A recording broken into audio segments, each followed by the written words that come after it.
Good morning, it's Friday, so let's make a Chinese lunchbox. Heat oil, add in garlic, spring onion, white part, homemade paneer, capsicum, salt, soya sauce, tomato ketchup, little bit of water, sugar, and bring everything to a boil. Add in cornflour slurry, finish it with some black pepper and spring onion.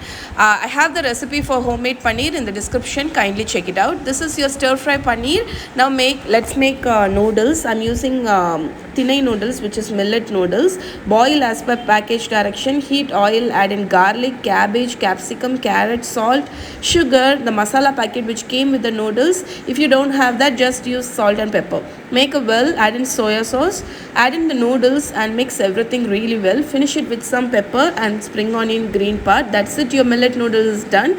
The recipe for this and many more chili paneer and other recipes are given in the description. For snacks box, it is rice cracker. This is what I packed in my kids lunch box today. Hope you like this video. See you tomorrow. Bye bye.